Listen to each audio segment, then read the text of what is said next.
Hey there, good evening. Nice to see you. It is time for the Bronx Buzz. This is Bronx Night's program where we talk to reporters, writers, editors, authors, which is what we're going to do in our second segment.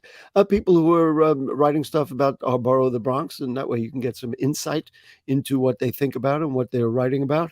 And we are going to join one of our favorite reporters because she really is doing a great job at the Bronx Times.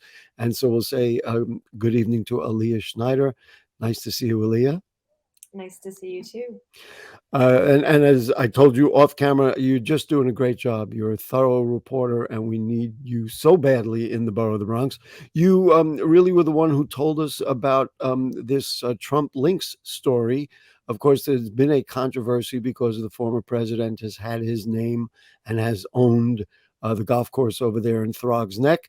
But apparently, that is coming to an end. And there have been a lot of people. And in fact, I will tell you some background. Borough President Ruben Diaz Jr. told me he regretted, after he saw the presidency of Donald Trump, that he regretted that he stood and had his picture taken with Trump, etc. Anyway, what's happening over there, and why will the Donald's name be taken off that eventually? Yeah, so the Bally's Corporation has bought the license to operate that golf course. So it is on public parkland, but the Trump organization had a license to operate Trump links until 2035. And the city has unsuccessfully tried to get the Trump name off of that course and to try to end the lease early. And the Trump organization was not interested in ending the lease. But the Bally's Corporation made an offer that the Trump organization could not reject, apparently. And this is all tied into Bally's attempt to get a casino license. There's a process underway right now where there's going to be a few full casino licenses granted downstate, and Bally's is hoping to get one of those and build a casino resort next to the golf course. I was going to ask you that. So it's not going to replace the golf course. It's just apparently there's enough available land there that they can now build, as you say, a casino right next to it. In other words, they found that to be empty space that they could use.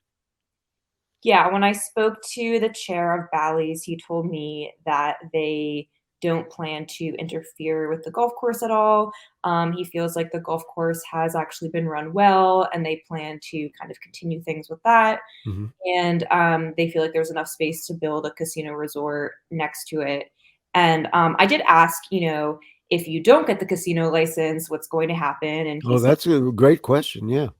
yeah, because there's no guarantee. And so he said that they do plan to continue to operate the golf course through at least the end of the lease, and that it's profitable and that there are pros to them for continuing to operate the golf course, even if they don't get the casino license. Listen, So they could probably figure out something else in that spot as necessary. I mean, I don't want to make development choices for them. But one thing I recall, because I've been around a long time, when before the golf course was built and before the Trump organization, got a hold of it, it was contaminated land.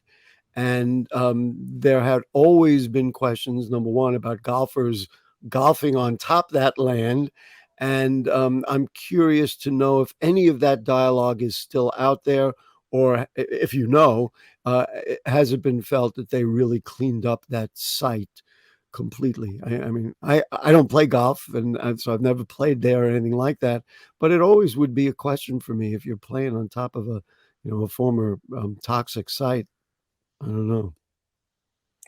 yeah, I'm not sure the most recent thing on that. I know that's probably something that people have questions about, but I should definitely look into that in terms. Oh, there you go. I gave you a tip instead of you giving me one. That's good.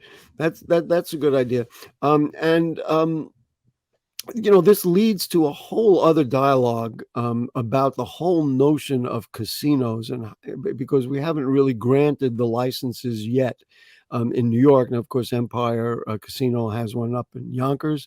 Um, what is the status of? Do you know what the status, and did they talk about either their optimism or their ideas about what it's going to take to actually, it's almost like the whole cannabis thing is all messed up.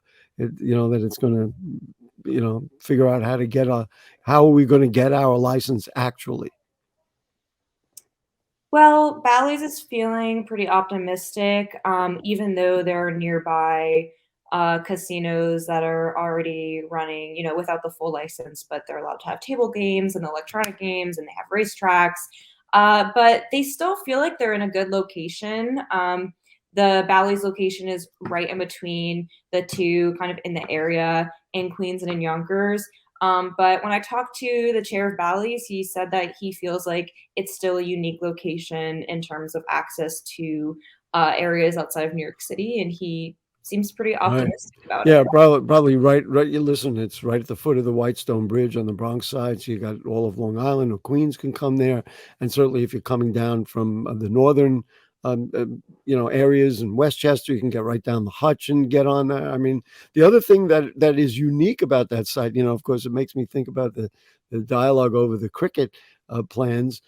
Is there's a lot of space there. I mean, that's another thing that makes it really attractive.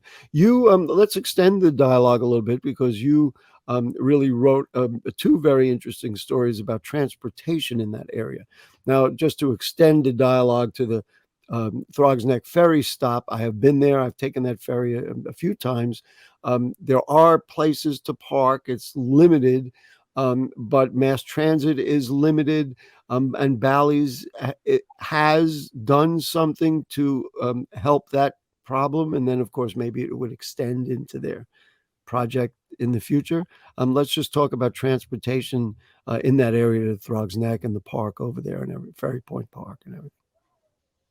Yeah, so when the ferry landing came to Throgs Neck, people kind of realized that it's a great option for people with a car. But if you don't have a car, it's not very easy to get That's there. right. Some people, take ride shares there. Some people do bike or take e-scooters there. But really, most people seem to be using their cars, and there's no bus stop or subway stop. Yeah. Really conveniently located there. And so that has been a big issue with this ferry because the city has all this fanfare and people are like, well, there isn't really a way for a lot of people to get here. And if this Yeah. So if you're going to try to alleviate the commuting burden for people who live in Throgs Neck or in that part of the Bronx, um, because they don't have a car, so they take mass transit, you're not helping them. It's very ironic because further south over at Classen Point, they have no parking, so it's the opposite problem. Anyway, so what is Bally's entering into the fray here, so to speak, and trying to help solve this? Yeah, so there was already a local effort to create some sort of shuttle that could bring people to the park to get to the ferry landing. Bob Jean from the Throgs Neck Bid has really been pushing for this. And he had a committee of people who were looking into ways to find funding for some sort of shuttle. And then Bally's came along and they were talking to community leaders about their casino idea. And Bally's also had concerns about how can we improve transit here. And so they kind of teamed up and took the local effort of community leaders, kind of saying to Bally's, well, what are you going to do to help the community? And They Bally's, want they wanted to make friends, and considering the amount of money that had resource that they have available, providing a bus, providing some transportation is just a couple of pennies. That's the way I look at it, comparatively, and then they buy the love of the community.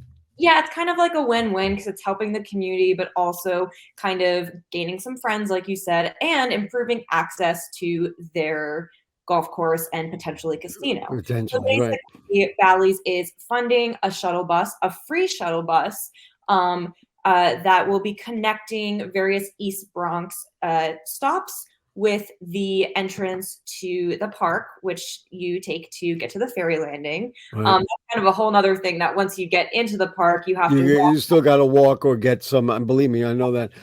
So where is it? Is it gonna be, like, on East Tremont? I mean, where is it gonna, and that's really a nice thing. Yeah, so there are 10 stops right now, and they're talking about how that Wow. might expand. And so there's various stops along East Tremont. It goes to the Westchester Square subway station, and then a couple along the Parkway. And like right near where the Target and shopping center is. Right. And it's going to be a loop that lasts about 30 minutes, and it's free, and anyone can get There on. you go. I think it's great. I do have just, automatically my concerns are about insurance and about issues that could come up. And into that is your next article, which you have reported that Senator Fernandez would like this to be an MTA project. To me, that sounds much more city-like than having, we can have private, transportation all over the city if this were the case. So, do you think that's realistic? You think Bally's would be happy if the MTA would say, "All right, we'll put a bus line in Well, I think the struggle right now is that the MTA doesn't really seem interested in doing this. there?" I've kind of Of asked course, them throughout time about it, and they just say they don't really have plans for this.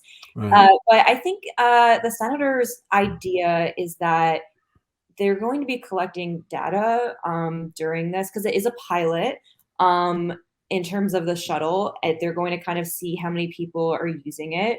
And so the senator's hope is that they'll be able to use that data and go to the MTA, go to the state legislature and say, And people. just like any other project, try to move it forward. We only have about a minute left, and I want to ask you a related question. There's probably no answers right now, but you well know the people on City Island are talking about a ferry stop up there. Have you heard anything? I mean, I've heard pros and cons. The pros obviously would make it accessible for the people there. On the other hand, it's at one end of the island, and if you're asking for people who want to, let's say, have dinner further down the island, you still got to deal with that, missing transportation. Any thoughts? Have you heard anything? Spoken to anybody? I mean, just curious. Yeah, I read about this a while ago. There was a petition going around, and there's Yes. people who definitely have strong feelings for and against it. But the EDC told me they don't have plans to add another ferry stop right now. So it's kind of similar to the MTA idea where, Right. people have their opinions, They but like the idea. Well, so now here's Gary's editorial. There should be a shuttle of some sort that goes from the Orchard Beach parking lot all the way up and back and forth in City Island. I believe they've had a trolley like that, but right now, with the way transportation is and the way it backs up on Mother's Day, that's Gary's answer. Okay, so now you know. Aliya, you're just great. Thank you so much for all the work you do at the Bronx Times. Thank Chris and all my friends over there. And this is fascinating stuff, and you're right on it, and we appreciate it. thanks for having me. Always good to see you. Always great.